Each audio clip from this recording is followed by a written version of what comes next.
What's quacking, guys? The Duck Chris here, and it's time for review of Poll 80. Jagex released Poll 80 today, and it contains wilderness improvements, Tombs of amascut improvements, and many other things. This has been an anticipated poll for me and many others because TOA has been out for almost a year now, and the player base, myself included, have a lot of complaints, things that we want changed, and it's interesting to see where Jagex is going to take this, given those complaints and given how well they think the content did overall, which, they say it's very good. So let's get into it. The path of Apmeken is the first one, and the monkeys are something that people don't really like. It takes too long, the waves come out too slow, there's, too many monkeys overall, and, it's just one of the more unbalanced rooms. So here's what they're saying. They're going to be spawning in more monkeys faster. They're increasing the maximum number of monkeys in the room, they're increasing the minimum number of monkeys in the room, and they're getting rid of a delay where the next wave won't spawn for a fixed number of ticks. So basically, there's going to be more monkeys spawning faster, and the waves will come at you quicker. But to make up for that, they're also going to let the volatile baboons damage other baboons in the room. This is huge. This is something that I've said that should be in the game from the beginning, not just because it just makes sense. Why would an explosion going off right next to you not hurt you at all as a baboon? But also because it really increases the strategic potential of the room. I really think it's going to add a lot of depth in terms of preparing your stacks so that the volatile baboon can come over and clear them for you, knowing when the volatile baboons are going to come up soon, so you coordinate for that. And of course, in teams as well, it could be even more interesting. Definitely something that I think is going to make a huge difference. I'm voting yes to this one. Akka. So Akka's final phase, the calm phase, is an interesting one. Specifically, one of the issues that we have is that only damaging hit splats should count. That's what they're saying in terms of the number of hit splats that they count before it moves. Well, regardless of whether or not you agree, one thing that's very annoying is the issue with thralls.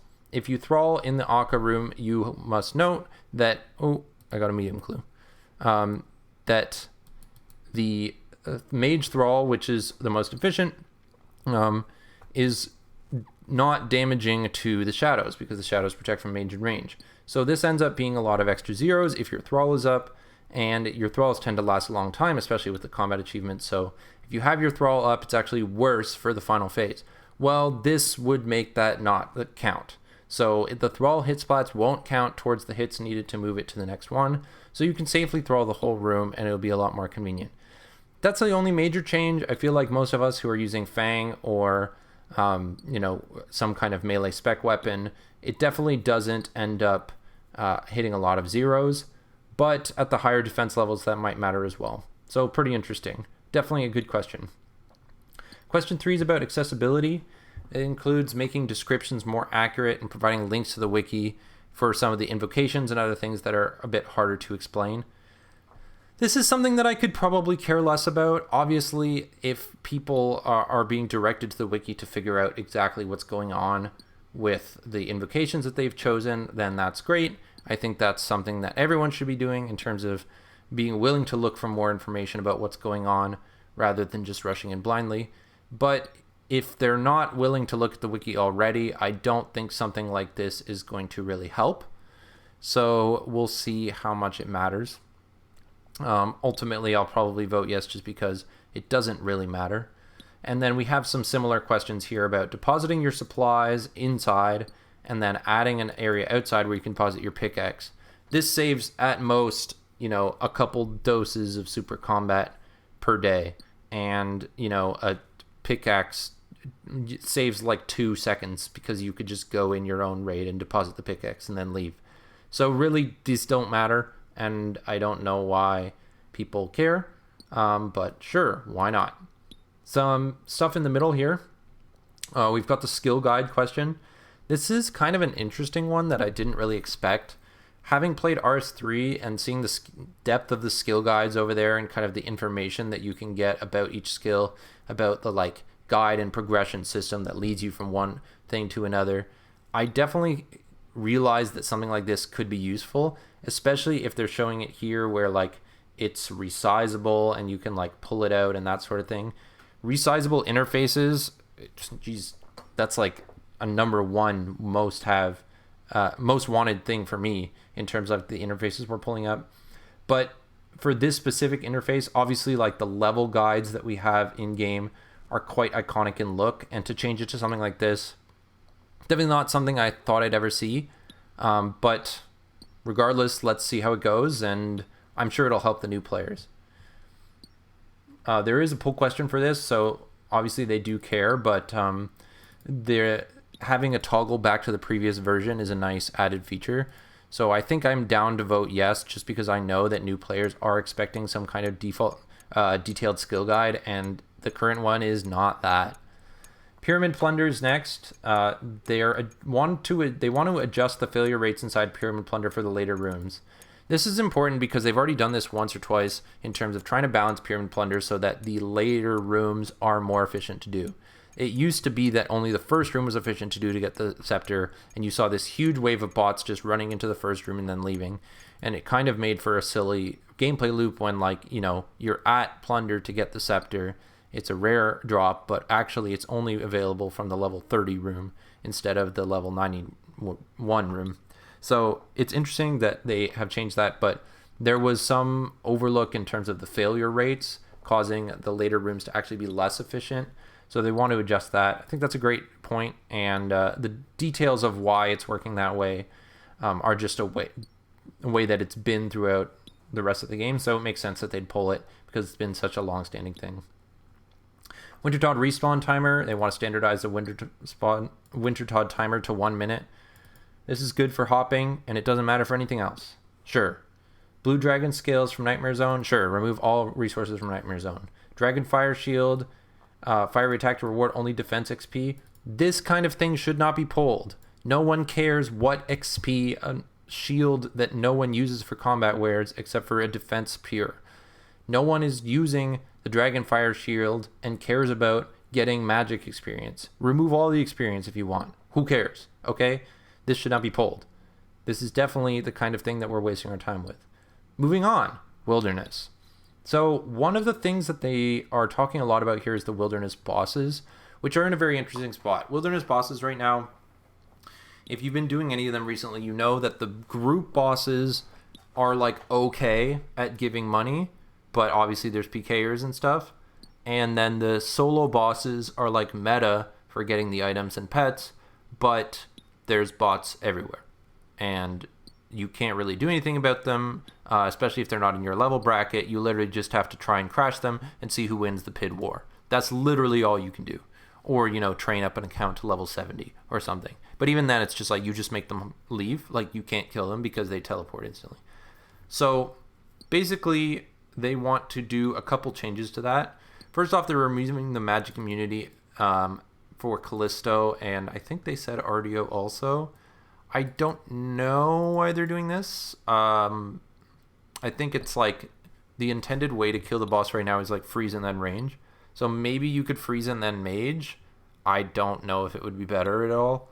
We'll have to see. Ultimately, I think that because they're saying they are augmenting their magic defense, it probably still won't be better than ranging.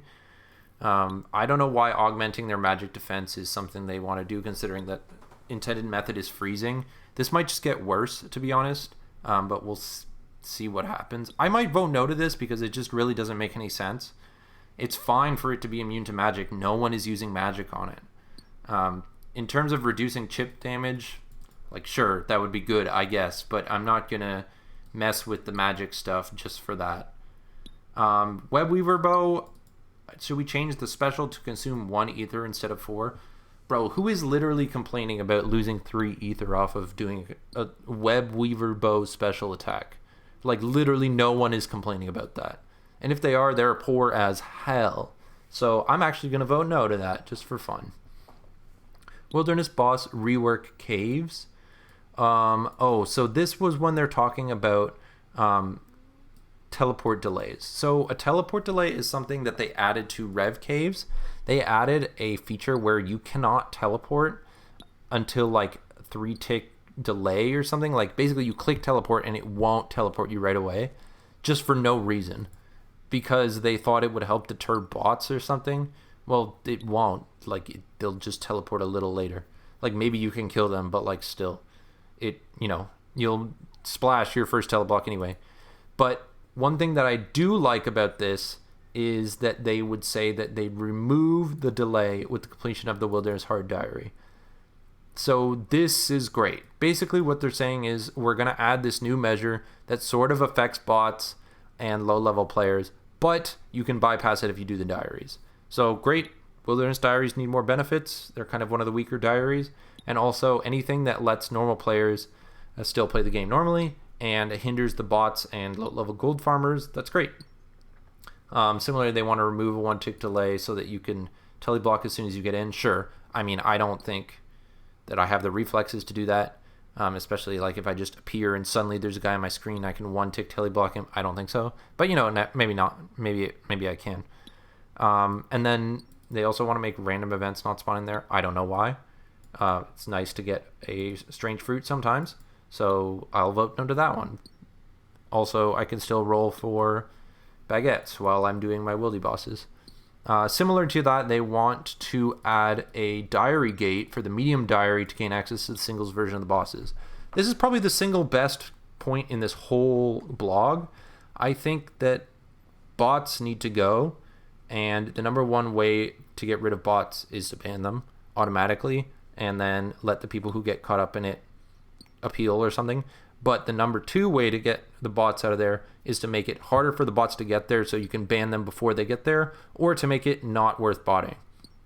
Normally, to make it not worth botting makes it not worth doing for other players. So the middle suggestion of make it harder for them to get to that content so that you can ban them before they get there is a great idea. Because, I don't know if you've been out there, but there are some 700 total looking guys out here.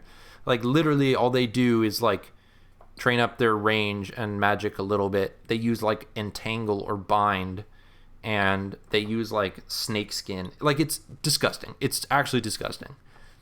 So adding a medium diary gate will at least force them to get 60 slayer or 50 woodcutting, whatever it is. There's some requirements. It could be higher, honestly. It could be at least hard, but I'll take medium if that's a good starting point. And similarly, they want to remove the teleport delay in the Rev Caves with the hard diary, which is great because, as I said, it never made sense in the first place. They have a little section here about Arceus spells in PvP. Basically, they want to buff the Mark of Darkness and Greater Corruption. So Mark of Darkness occurs on yourself instead of on your target, giving you a little buff. And then Corruption gives you some better accuracy and also drains their prayer. Basically, Corruption is kind of like a passive smite. It's like a smite that doesn't require your damage. For it to drain more prayer, I guess is cool, especially since there's an idea for it to currently be useful against Muspaw. So that's cool because I use it there. Sure, why not? Those spells are very weak anyway. Make X option on Mage Arena Capes, sure. Repair cost up for untradables. This is interesting because I think Bounty Hunter has been pretty successful in terms of letting people try out PvP with their untradables without too much risk. So if I rock up with, say, an Infernal Cape, a Fighter Torso, and Elite Void, I would only risk less than 300k. But the new cost would be more 600k or even 700k. So that's pretty interesting. I don't know if it's good or bad. Frankly, I know 300k seems low in terms of the amount that you get from a kill in Bounty Hunter, but you know what? Maybe that's how it should be. You allow the new people to have low risk, effective setups that aren't as good as the PvP armor setups, or if you're risking both a spec weapon and a granite maul and a whip, it adds up. But in terms of the minimum setups, I don't think it's bad that a minimum setup is somewhat viable. So I will probably vote no to this. Verdict Defender L, this, I literally don't understand what they're saying here. They're reducing the value. Oh, I think this is one of the things about showing how much someone risks. So it basically saying that when you're showing how much someone risks, you want to reflect how much money you're actually getting out of it. So this is just a PvP thing. And like, sure, I guess I'm already annoyed about the Verdict Defender's value because I lost mine recently because it didn't protect over a fucking chain mace, and then I had to pay 80 mil. But that doesn't change here, so just know that I'm mad. Lava dragons are a fun topic. These are one of the oldest monsters, and they look like it. They've proposed a visual rework for it, which it looks horrible, don't get me wrong, but I think it would look funny in game. I think we should have it in game. I love the little furry claws. This is so funny. Please put this in game. These ones, they're just, not only are they bad, they're just boring. Like, look at this lava texture. It's so glitchy. Like, you can't tell me, literally, look at these lines and then that line and then, like, it's just bad. It's just bad. This, it's very bad, but it's so funny. If you literally, I run up to Lava Dragon Isle and this is there, I would laugh so hard, bro. And then it would kill me. I would laugh even harder. This needs to happen. Please put this in the game. Rogue's Chest, buff, XP and GP, sure, great. Only thing I want to know, they're saying as an extra bonus, we'll consider adding a little semi-rare something. What is that? Is that like a dragon axe or 2H or pickaxe? Is it an eternal glory? Is it an eternal something else? Is it an eternal combat bracelet? What's going on? I want to know. But I'm definitely interested. Looting bag, a toggle option looting bag that would stop blighted supplies from automatically being picked up. Bro, just close your bag and then pick up the food. It's that easy. It's literally not hard. Sure, add the toggle. I don't care. Laren's Chest Ladder can remove freezes and binds on a player if the player casting the spell has traveled up or down the ladders by Laren's chest. No, don't do this. I think everyone is kind of aligned with this one, that in the wilderness, there are too many random exceptions to the way that the game normally works. And this would just be another one of those that no one knows because there's no indication that this is the case. So don't add it. Dwarven multi-cannons being placeable on PvP worlds, but can't be used in the same areas as a looting bag. This makes no sense. What do those two items have to do with each other? Why can't you cannon in the same area as a looting bag? Is it because you don't want people to cannon and get loot for something? Let them do it. Let a PKer come and kill them. This is stupid. Just don't let them cannon if you want to do that. Literally makes no sense. PvP worlds and immunity. PJ timer on PvP worlds. People have been asking this for 10,000 years, so please add it.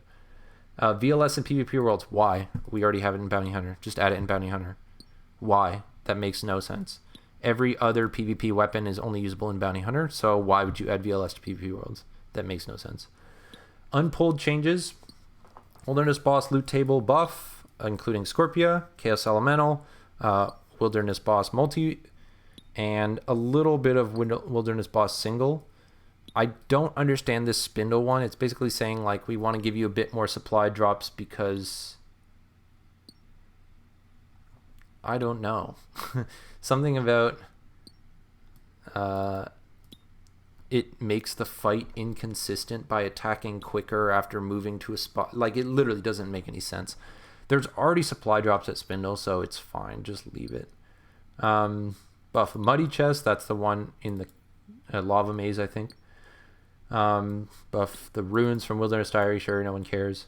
Blighted Sacks, no one really cares. Rev Cave Shortcut, can't use it while you're frozen. Okay, but it doesn't really matter because you can attack them on either side anyway.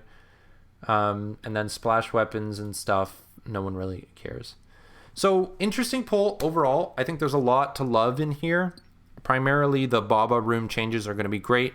The thralls at Akka are going to be great. And the anti-botting measures at the wilderness bosses are going to be great. Some other stuff is pointless as always, but that's quality of life polls. That's how it goes. So the people, the like one person who cares about not getting magic XP from a Dragon Fire Shield special, good on you, mate. It made it to the poll. I don't know what dirt you have on the JMods, but it's pretty impressive. And next up, they're going to talk about a Chambers poll. One thing that I would like to mention is that there has been a significant amount of feedback about what this poll doesn't contain. And I don't think that's really relevant, because that's not to say that they can't do any of the things that you want them to do soon. It's just this is what they're doing first. They're focusing on Tombs of Amascut and they're focusing on the wilderness. And that's all. And that's great. If they do that more often, just smaller polls more often, then we should get the updates that we're looking for quicker instead of having to wait 4 months because the poll is too loaded. Overall, I think this poll is quite good. It has a lot of things that I like. It has some things that are questionable, but overall, I would give it a strong 7 out of 10. Next up, we will have chambers improvements, and I'm looking forward to that. If you like this video, let me know what you think. Let me know what you think of the poll in general and what you're going to vote on the most pressing issues. If you have one more thing to say in the comments, then please tell me which way you like your eggs. This has been the Duck Chris. Until next time, peace out.